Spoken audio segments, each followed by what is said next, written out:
What? How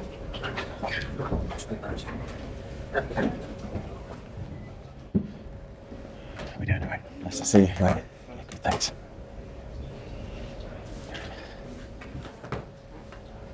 Hi, Chris. Yeah.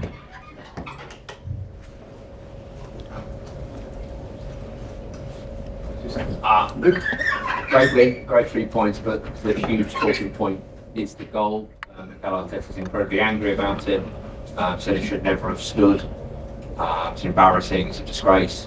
What are your view of it? Well, maybe you've seen something I haven't, because I've only seen it with the naked eye. I only seen it live, and from my angle I had no idea what was going on, to be honest, and I had no idea what was going on with the VAR checks either. So in the lap of the gods, really, you're waiting like everybody else was in the stadium, and obviously with every check that was going through, you're thinking they're probably going to find something wrong with it. Very bizarre to have 3 VAR checks, but the goal was given, and that's all I know. Have you ever come across a goal have 3 VAR checks and survived all 3? No, I don't think so. Talk about the result. Great spirit, determination, and some quality as well in vital moments. Yeah, I think all 3 of those things. I think it was probably more of a midfield battle than we expected it to be. There was a lot of, I think Arsenal respected us. There was a lot of direct play from them, and you know the midfield battle became a key area. I thought we were really competitive. I think we needed to be. Thankfully, we kept 11 men on the pitch. There was more bookings than I think they needed to be in the game. Both teams threatened at times to lose their discipline. I'm delighted that we didn't, and it's a massive win for us. Thank you. Martin Hardy, then Lee Ryder. Martin. The challenge on Sean Longstaff, Eddie, all the players seemed annoyed by him as they said. Do you think that should have been a red card? Again, I've not seen anything on replay. My initial thought was, because it was close to us, that yes, I thought it was high and dangerous. That was just what I thought. Again, I'd need to probably see it again to confirm my opinion, but that's where I was. Is the frustration to leave your players got booked in that? Well, that's what I couldn't believe, and that's the thing that, you know, bad tackle from their player, in my opinion, and then we end up with 3 bookings, they end up with 1. That just doesn't seem right to me. Can you say how proud you are of the spirit your team has shown? I just think the players of the group have been unbelievable.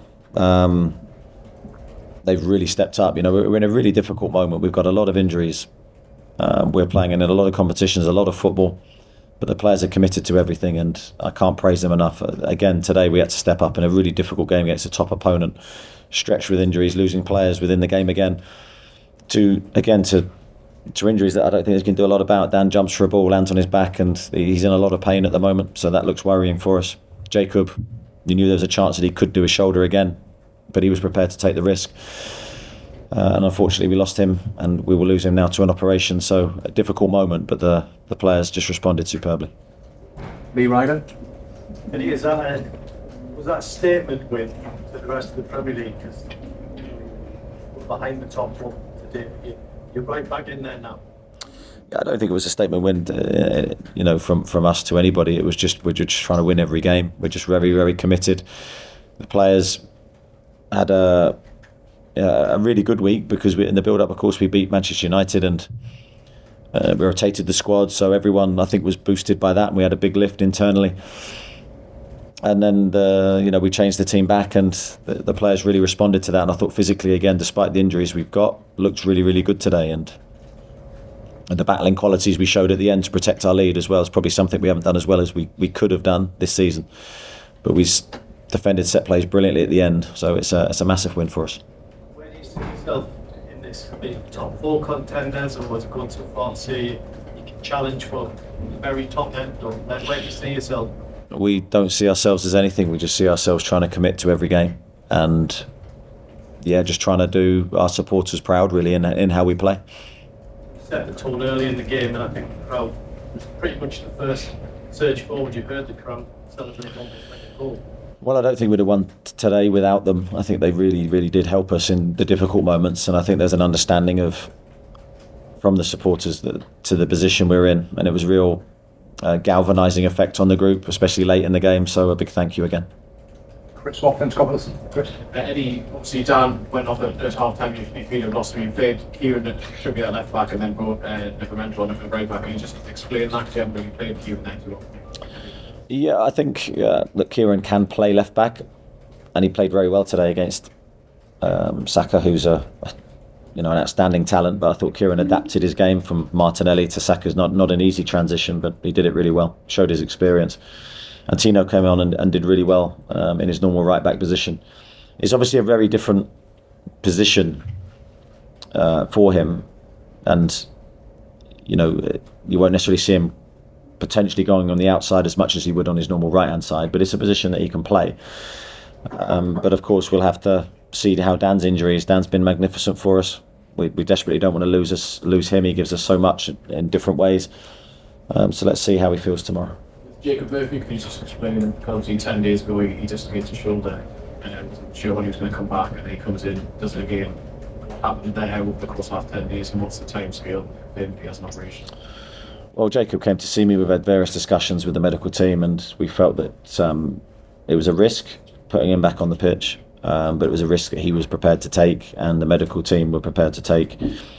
And we were sort of full in the knowledge that potentially he could do it again, but I think that's when you have a dislocation, there is a chance you can dislocate again. And it looks like he has, so he will now definitely need that operation. But there was a chance also that he could get through it and continue to be fit and play for us. So it's obviously a huge blow. So do you have a time scale on the operation?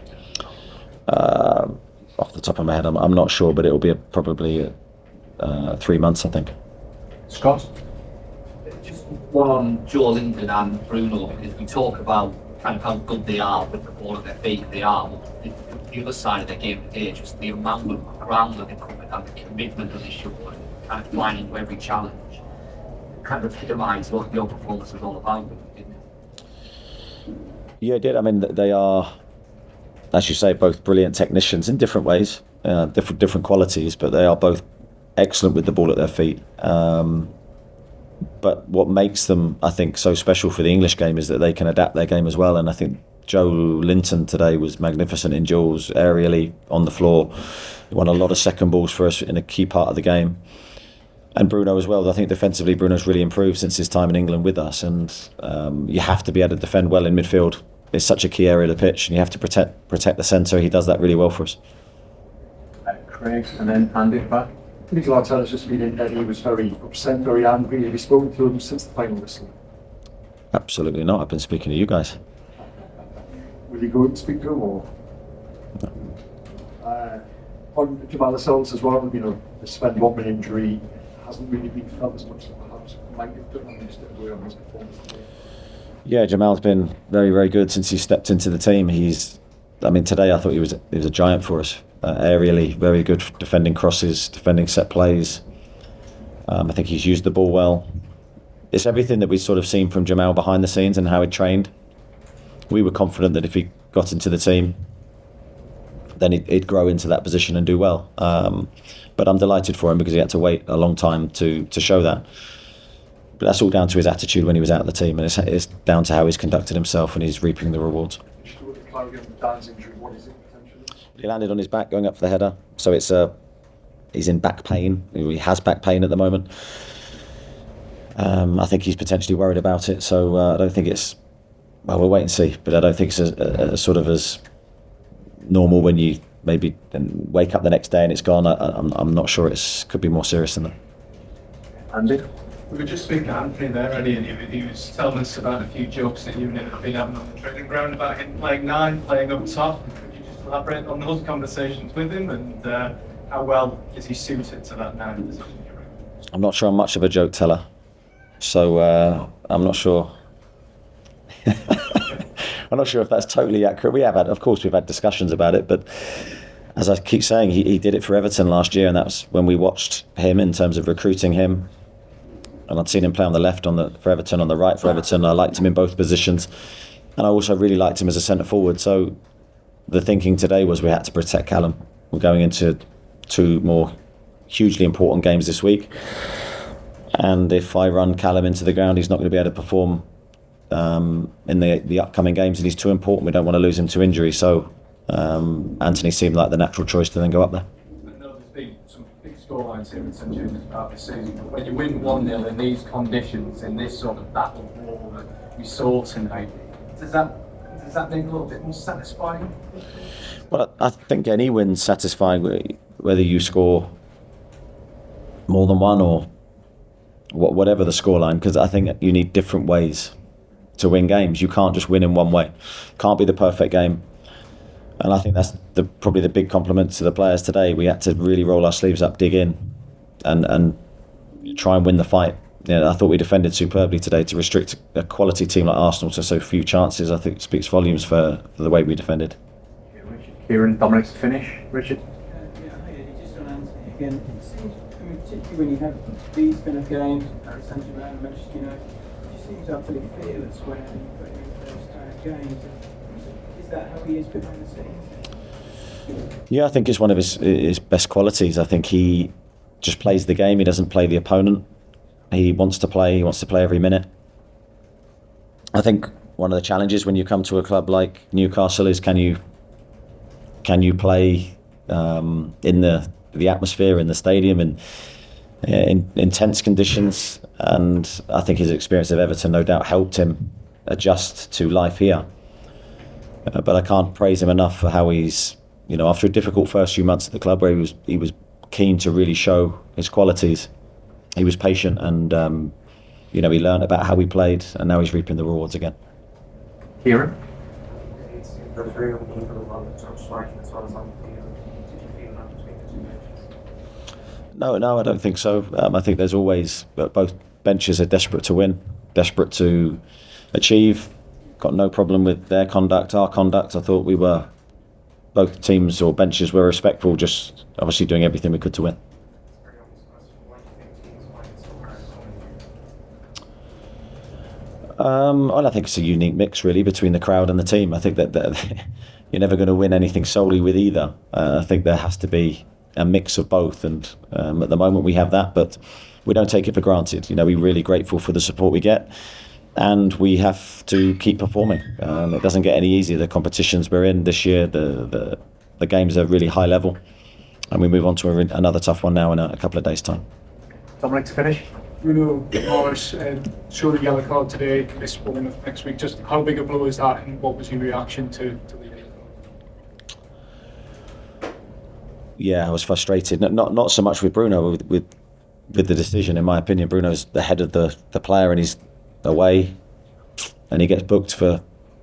Again, I'd need to see it again, but just my natural reaction was I didn't think that was a booking, and I thought there's a lot of needless yellow cards today, which in our position, when we have very few players fit and available, we can't pick up suspension. So to lose Bruno in any game is a massive blow for us, but we'll have to deal with it. We've seen it almost flow in the way referees have been down and booking this season, where you've got a player in the first half, Kai Havertz could have been sent off, but like we said before, three of your players have been booked on. Not only that, our player then has to go off and get treatment for 30 seconds.